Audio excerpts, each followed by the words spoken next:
scribbled on a piece of paper, barely legible, because we are looking forward to trying to figure out what she wrote later. While we're waiting for the Will to get set up here. Fantastic. All right. Well, so thank you, Elliot, for that always punishing trivia experience. Really excited to see how you all do. And we're also excited to jump into our last presenter of the evening. Here with us tonight is Will Averill.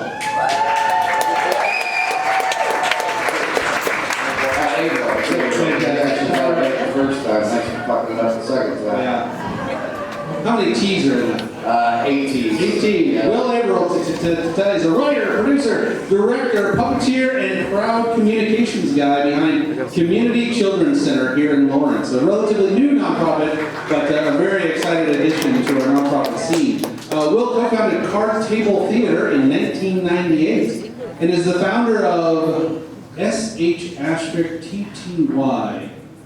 Shitty Deal. Shitty Deal Puppet Theater, a Massholes comedy quiz show producer, and author of several published children's plays through Playscripts Incorporated. A proud member of the Richard III Society, Will does believe Richard III was an inside job. He was innocent, and that's what I'm going to prove tonight. Thank you. Thank you, Caesar.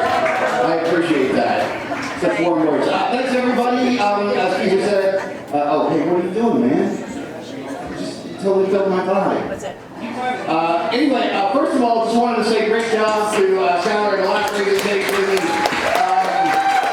That was absolutely amazing. I really love that as a firm aficionado of roadside, weird roadside attractions. You hit every geek button. It was a beautiful combination. I actually felt vaguely patriotic, which was weird. But it also felt a little bit like a side quest from a Fallout 4. So, you know, it had everything going for it. But I'm here to talk today about Richard III. And how Richard III, I believe, was an inside hatchet job on his reputation. Thank you very much. We'll go ahead and get started here. First of all, how many people are familiar with Richard III the Kid? All right, let's just check it out here, okay? We got some.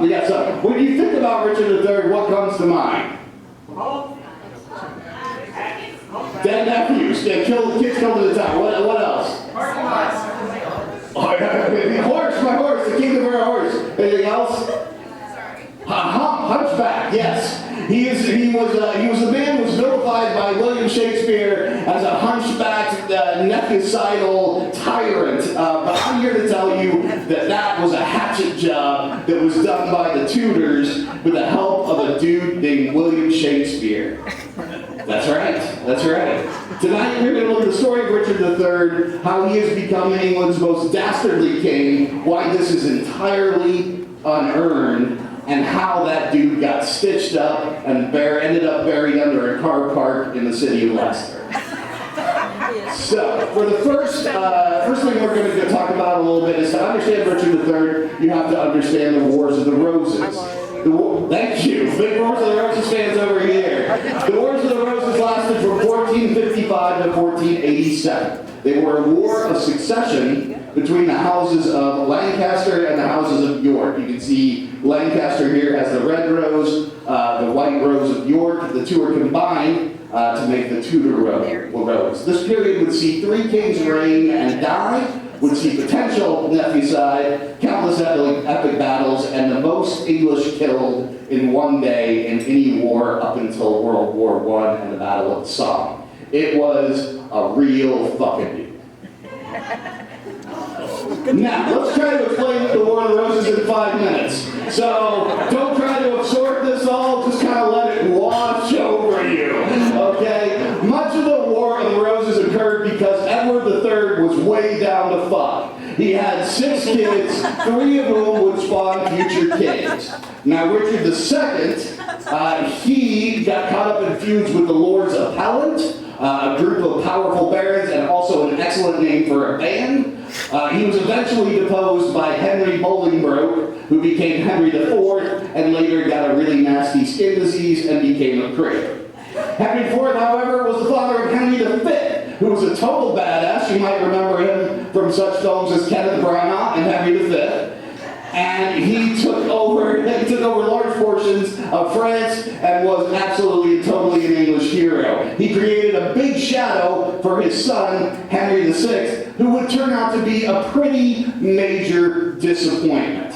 Now, this chart here does show in red the House of York, in blue the House of Lancaster, and in green there, kind of in the middle, the future House of the Tudors. Now, please note how everyone has the same names and marries folks that they're related to. This makes summarizing the War of the Roses a huge challenge. It's a big Game of Thrones vibe going on with this stuff. Now, let's start at the beginning. Part 1, the road to St. Albans. Shit goes bad. Henry VI is a bad king. He is a good guy, but he's super religious, smelled bad, and struggled with mental illness throughout his whole life. His grandfather, French King Charles IV, once halted a battle and refused to charge because he convinced himself that he was made of glass. I shit you not, that actually happened. Henry also married a French queen named Margaret of Anjou, who was in her own right a total badass, but in the dowry arrangements, Henry ended up giving Margaret's family back a lot of land in France, which was not popular with the Commonwealth. Also, Henry VI suffered a series of mental breakdowns, becoming comatose after being introduced to his son, Edward of Lancaster.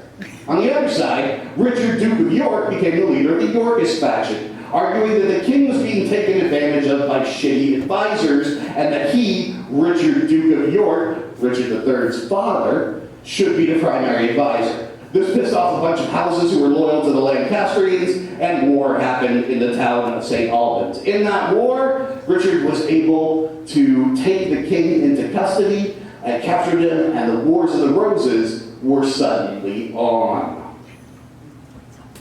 Phase 2.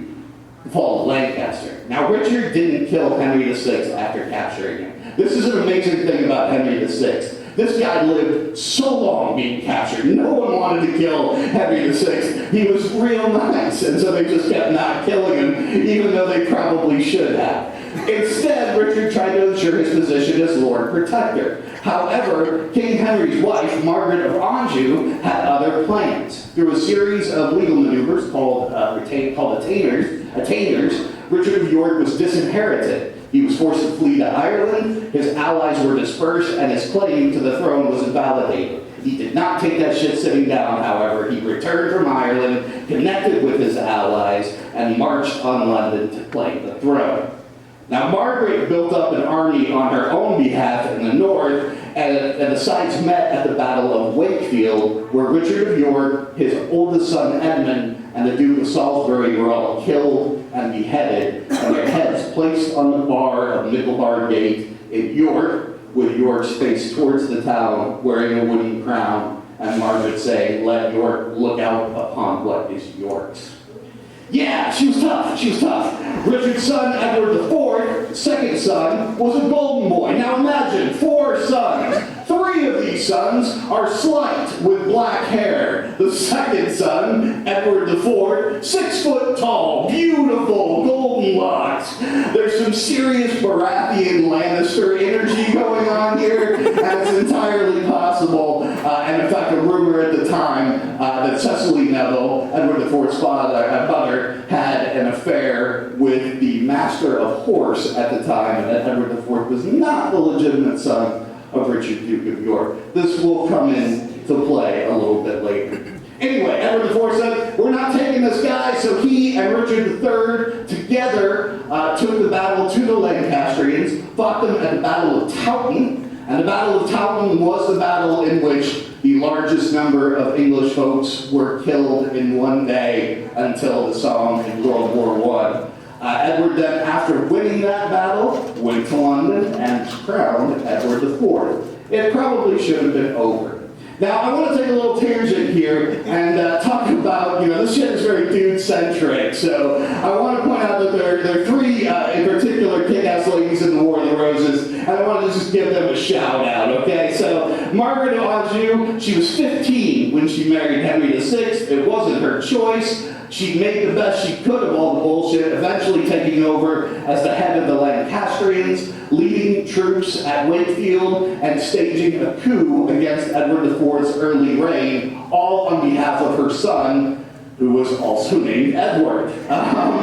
Cecily Neville, known as the Rose of Raby, due to her birth at Raby Castle in Derby, and also known as Proud Sis, was a badass who raised two future kings, Edward IV and Richard III.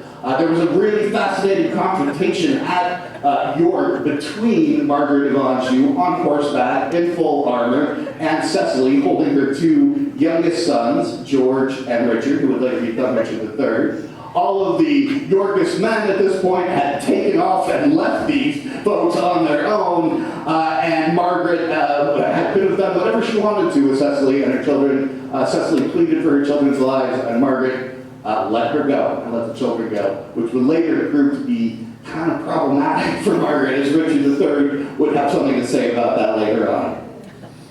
Elizabeth Woodville, the third of these women, snared the heart of Edward IV. She was a widowed mom with two kids. She was super new money. She was super driven, and she was super hot, which of course meant everyone thought she was a witch. She ethically clashed with Richard III after the death of Edward IV, and this is one of the reasons he felt threatened into taking the protectorate and later the kingship. It'll come in handy later on. She was dangerous in her own right and had many hot, vapid family members. It was a lot like an early Kardashian situation. So Edward IV, he gets knocked down, he gets knocked up again. Edward IV had a little problem in that Margaret of Anjou still wanted to beat his ass so her son could be king, and his former ally, the Earl of Warwick, a fascinating figure in his own right, that's another nerd night for another time, got sick of Elizabeth Woodville and Edward's refusal to work with the French, and so Warwick defected on him, turned on him and went to Margaret. He was forced to go and fight the teamed-up forces of Warwick and Margaret with the help, again, of his little brother Richard. He then goes back to war to stop all this insurrection, and in May of 1471, the Battle of Tewkesbury occurs, where Edward of Lancaster, Margaret's son, is killed. Henry VI, still alive somehow, is captured again, and Margaret is forced to flee to France. Edward doesn't want a repeat of this nonsense, so he finally has Henry VI killed. Yeah, it's kind of sad. He's all good now, except in 1483, Edward IV dies, and all hell breaks loose. Richard is already named protectorate of Edward's two sons, named Edward and Richard. Edward and Richard should be under his protection until such time as Edward is able to take the crown. But Elizabeth Woodville, remember, hates Richard III a lot, so Richard's freaking out. He's like, I gotta get to my nephews. So he meets up with Prince Edward and on the way south to London, and he takes him into custody. Upon entering London in June of 1483, he has Edward and then shortly after his younger brother Richard put into the Tower of London. Now the Tower of London was not just a place where people got killed, it was also a place where people got put in for longer periods of time on kind of a house arrest sort of situation. It was sort of a no-tell motel for the landed set.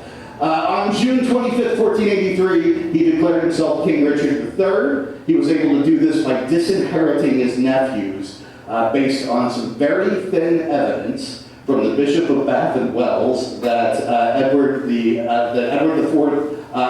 Elizabeth Woodville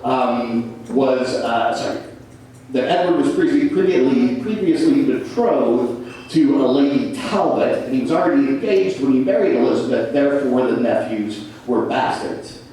On July 6th, Richard is crowned in London, shortly after the princes cease being heard from and are assumed dead.